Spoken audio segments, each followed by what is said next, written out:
जागते रहो। तो वो जो ना एकदम से बोलते थे बेटा मैं जाग रहा हूँ।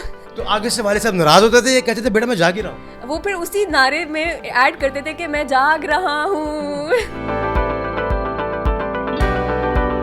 अस्सलाम वालेकुम नाज़रीन, आपका मेज़बान उसामा बिन अतीक आपकी खिदमत में हाजिर है और आप देख रहे हैं डेली पाकिस्तान। नाज़रीन, आज मैं आपकी मुलाकात करवाने जा रहा हूं पाकिस्तान के ऐसे बाहिम्मत बाप और बेटी से जिनका ताल्लुक शहर कायद के इलाके गुलिस्तान जौहर से है। इन्होंने तय ये किया कि ये लोग यहाँ से खुंजराब पास तक का सफर जो 2300 किलोमीटर से जायद का बनता है वो करेंगे मोटर बाइक पे। मेरे लेफ्ट साइड पे जो बैठी हैं ये है गजल फारूकी, जिनकी उम्र 28 बरस है और ये पेशे से इलेक्ट्रिकल इंजीनियर हैं। मेरे राइट साइड पे जो मौजूद हैं ये इनके वालिद साहब हैं, जिनका नाम है काजी फारूकी, जिनका ताल्लुक है फिजिकल एजुकेशन से। ये दोनों बाप बेटी चले गए खुंजराब पास। रास्ते में इन्होंने लैंड स्लाइडिंग फेस की, काफी बार मौसम खराब हुआ, मौसम खराब होने के साथ साथ कई चीजों को फेस किया। क्या ये रास्ते में डरे, क्या कोई मुश्किल पेश आई, ये इन्हीं से बात करके आपको आगाह करेंगे। ट्रैवल का इंतखाब आपने किया बाय रोड, वो भी मोटर बाइक पे बेटी के साथ। और वैसे अमूमन खवातीन के साथ लोग ट्रैवल करने से घबराते हैं, क्या ये तासुर कभी जहन में नहीं आया? आप अपनी खवातीन को डरपोक बनाने की कोशिश ना करें, क्योंकि उनके पास भी ज़िंदगी में कभी ऐसे लम्हात आते हैं कि उनको मर्द बनना पड़ता है। तो उनकी कोशिश मेरी भी ये थी कि मेरी बेटी जो है वो एक बहादुर बाप की बहादुर बेटी है, उसमें दिल होना चाहिए और वो दिलेर उसको होना चाहिए और उसको मुश्किलात भी सहनी चाहिए। इस टूर के दौरान सबसे लंबा सफर कितने किलोमीटर का तय किया, और जो आप रुकते थे जब स्टे करते थे तो किस चीज़ का इंतखाब, होटल का या कैंपिंग का?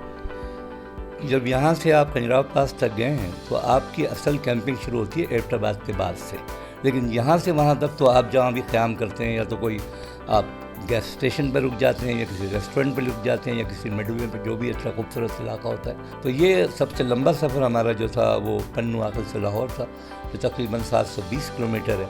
तो कितना स्टे कहीं था और कितने रोज़ में आप खुंजराब पास तक पहुँच चुके थे? खुंजराब पास जो हम पहुँचे वो हमारा 11वां दिन था, लेकिन उसकी वजह ये थी कि बीच में हम फेरी मेडोज़ में हमने 2 दिन लगाए, उसके बाद हम करीमाबाद में हमने 2 दिन लगाए। तो इस तरीके से अदरवाइज़ तो आप 4-5 दिन में खुंजराब पास पहुँच सकते हैं।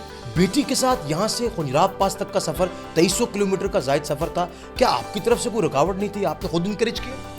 अल्हम्दुलिल्लाह मैंने इनकरेज किया, इनके भाई ने इनकरेज किया, इनकी माँ ने इनकरेज किया। और अगर आप एक बाप के दिल से पूछते हैं तो यकीनन थोड़ा बहुत खौफ उसमें था, लेकिन अगर आप एक मर्द की नेचर से पूछते हैं तो मुझे कोई खौफ नहीं था। उसकी वजह ये थी कि मेरी बेटी एक दिलेर लड़की है। ये बताइए कि कितना सामान यहाँ से ले गए थे जब बाइक पर ट्रैवल कर रहे थे आप? सामान के लिए तो मेरा बेटा जब लास्ट ईयर गया था तो वो बेचारा उसका इंचार्ज था, तो मैंने इनसे कहा कि भाई सामान की इंचार्ज आप होंगी। तकरीबन 30 से 40 किलो सामान था। हसीन वादियाँ आ रही होती हैं, उस दौरान गुनगुनाते भी जा रहे थे आप? गुनगुनाने का शौक भी रखते हैं? बिल्कुल अल्हम्दुलिल्लाह। और जब कोई ऐसा मंजर आता था तो वहाँ पे कुरान की तिलावत भी होती थी। जब आप कहते हैं ना फ़बैया अला रब्बिकुमा का ज़ुबान, अल्लाह ताला की किन किन नेमतों को ठुकराओगे। और मेरा जो सबसे ज़्यादा इरादा बाइक पे जाने का बनता है उसकी वजह ये है कि आपका जो विज़न है वो इतना वसी होता है। अब आप कार में जा रहे हैं, दरवाजे का पिलर सामने आ रहा है, आपकी स्क्रीन ख़राब है, बारिश आ गई, कुछ हो गया, तो आप वो एंजॉय नहीं कर पाते। और 2 wheel adventure is a very different story. पहले पाकिस्तान टूर बेटे के साथ, फिर कराची से खुंजराब पास तक का सफ़र फिर बेटी के साथ। अगला एडवेंचर क्या जहन में, अगला प्लान क्या है? जब हमारी शादी हुई थी तो हमने डिसाइड किया था, बच्चे भी नहीं थे, कि यार हम लोग कभी अल्लाह मौका देगा ना तो वर्ल्ड टूर ज़रूर करेंगे मोटर बाइक पे। तो वो जहन में अब भी है, तो अब उसकी कंप्लीट करने की पहली किस्त इंशाल्लाह नेक्स्ट ईयर होगी। गज़ल फारूक के हमारे साथ मौजूद हैं। गज़ल, ये बताइए कि लड़कियां जो हैं अमूमन ट्रैवल इतना लंबा तो नहीं करती, और फिर बाइक पे वो भी इतना लंबा ट्रैवल। इसमें एडवेंचर ही था ऑफ कोर्स, क्योंकि प्रीवियसली जो है ये बाबा एक और दफ़ा जा चुके हैं भाई के साथ, तो मेरा भी यही इरादा था कि बाबा जब बेटा जा सकता तो बेटी क्यों नहीं। अच्छा, बाबा की एज का जो एक फैक्टर है वो भी आपके जहन में होगा जब ट्रैवल कर रहे होते हैं ऑब्वियसली। तो जब इतना लंबा ट्रैवल था और 21 दिन में वापस भी आना था, तो इस दौरान कहीं पे उनकी सेहत ख़राब हुई या आपको कहीं पे डांट पड़ी हो? बाबा को, क्योंकि बाबा डायबिटिक हैं और एज भी ज़्यादा है, तो मुझे यही ख़तरा रहता था कि इनकी मेडिसिन का टाइम होता है, मेडिसिन लेते हैं ये। तो एक ऐसा आया था, हम लोग रास्ते में ही थे और बाबा by the way asthma patient भी हैं, तो उनको एस्मा भी होता है, तो हमें इन्हेलर और हर चीज़ जो है ना साथ रख के चले थे हम लोग। तो एक ऐसा आया था कि बटाकुंडी से आगे जलखड़ एक जगह है, तो वहाँ पर इनकी तबीयत काफ़ी ख़राब हो गई थी। हमें आगे तक बाबूसर टॉप तक जाना था, लेकिन हम लोग वहीं पर स्टे करना पड़ा था क्योंकि इनकी तबीयत बहुत शदीद ख़राब थी।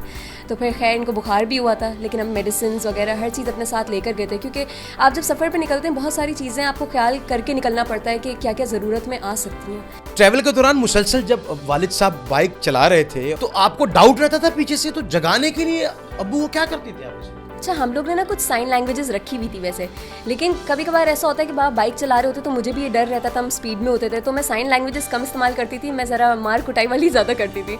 तो बाबा के हेलमेट पे मुझे जब महसूस होता था कि मुझे भी, क्योंकि ज़ाहिर से आता है पीछे बैठे हुए भी कभी कभी आपको ऊँग आ जाती है, तो मैं जो है ना बाबा के हेलमेट को बहुत ज़ोर से बजाती थी और मैं बोलती थी जागते रहो, तो वो जो ना एकदम से बोलते थे बेटा मैं जाग रहा हूँ।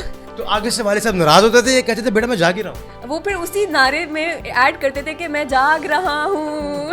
गजल फारूकी अगर एक पूरे टूर की मंजर कशी करे अपने बेस्ट मूवमेंट की, या जिस तरह से नाजरीन देख रहे हैं उनको भी अगर अंदाजा हो कि कौन कौन सी ऐसी जगह है कि जहाँ का जो हुस्न है तो उसको देखने के बाद इंसान खो ही जाता है।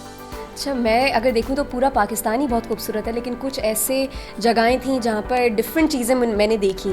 जैसे कि अगर मैं हुंजा करीमाबाद, वहाँ पर ईगल नेस्ट है, तो वहाँ पर मैंने सनराइज़ देखा, तो that was something very phenomenal.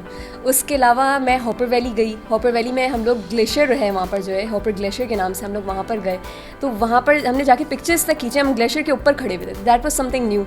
और उसके अलावा हम नलतर गए, नलतर में ब्लू लेक है, सतरंगी लेक है, और इसके अलावा बहुत सारी मतलब ऐसे मुकामात हैं जो मैं अगर बताने पे लगूं तो मेरे ख्याल में बहुत बहुत स्टोरीज़ खुल सकती हैं। तो ये ऐसे कुछ चंद जगहें थी जो मैं कहती हूँ कि one of the best places to visit. नाजरीन को या घर बैठी लड़कियों को, ख़वातीन को जो डरती हैं, उनको पैगाम क्या देती हैं? बिल्कुल, मैं सबको यही मैसेज दूंगी कि जो भी जिनका शौक़ है ख़ास तौर पे ट्रैवलिंग पे, आप अपने पेरेंट्स को अपने एतमाद में रखते हुए ज़रूर निकलें।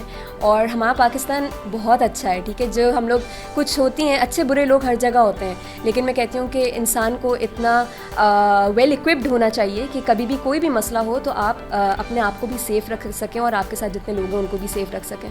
एक लड़की अपने वालिद साहब के साथ अकेले ट्रैवल करती है और 21 रोज़ में इस ट्रैवल को कंप्लीट करती है, इसी उम्मीद के साथ कि पाकिस्तान, कराची और बिलखुसूस पाकिस्तान में रहने वाले लोग तरक्की करेंगे। मुझे अपने मेज़बान उसामा बिन अतीक को इजाज़त दीजिएगा। ज़िंदगी ने वफा की, तो आपसे एक बार फिर मुलाकात होगी।